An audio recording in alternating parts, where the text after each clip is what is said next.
Hello, my name's Glyn and you're joining me today in the Physical Sciences laboratory here at STEM Lab at Loughborough University. So today we're going to be making a spectrometer. There should be a link down below in the description which will contain the files which you need to print off. Once you've printed off, the first thing to do is stick it to some black card. So here we have one where I've stuck this earlier. We just printed this off onto an A5 sticky label and just stuck that on and left it for the adhesive to dry. But you can use glue if you want. Just make sure that it's fully dry before you then go on to the next steps. Once you've done this, you'll then want to cut the design out.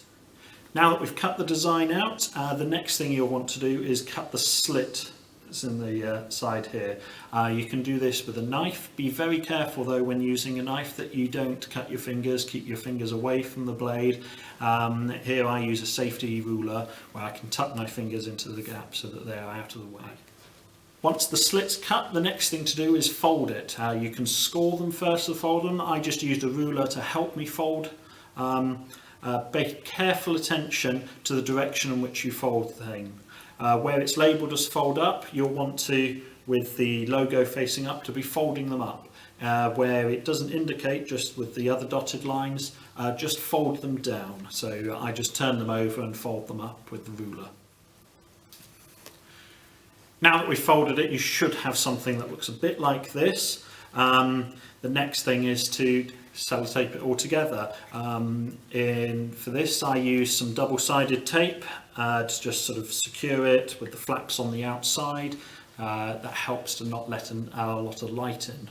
You can use other types of tape, of course, to secure this. A good thing to use would be black electrical tape, where it's more opaque to the light. Once you've stuck it together, you should end up with something that looks like this, where it's all stuck together. These bits are folded up, and the next thing would be just to have a look into it. So have a look through at a light source. If you can see any gaps, anything in it, just put a bit of black electrical tape over the top of that to try and get the light out. The only gap you should see should be from the slit that we cut. The next thing you'll want to do with this is you want to fit a diffraction grating. You can get diffraction gratings quite cheaply online. You can get them this sort of form, sort of in a sort of a cardboard cutout. You can also get them where they're sort of a film like this, and that's what I've used. I've used a film like that. I just cut a bit out and I made my own little cardboard frame for it to sit on. Be very careful with the diffraction gratings. You want to get them the right orientation. They do have an orientation dependence.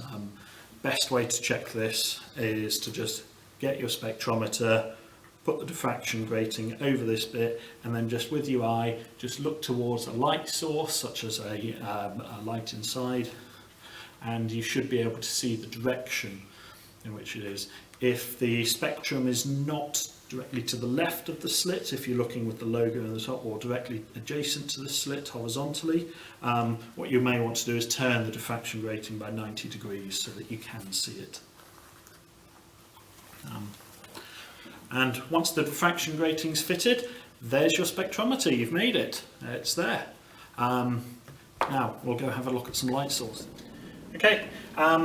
In the lab we have a number of spectral light sources. These emit distinct spectral lines which we can then sort of analyse and look up using a spectrometer. So I've got my spectrometer here, a smartphone here. First thing, where the diffraction grating is, place that up against the phone's camera, and then where the slit is, point the slit towards the light source, and with your camera app open you should then be able to see a spectra like that. And then you can take pictures of that and then analyse that.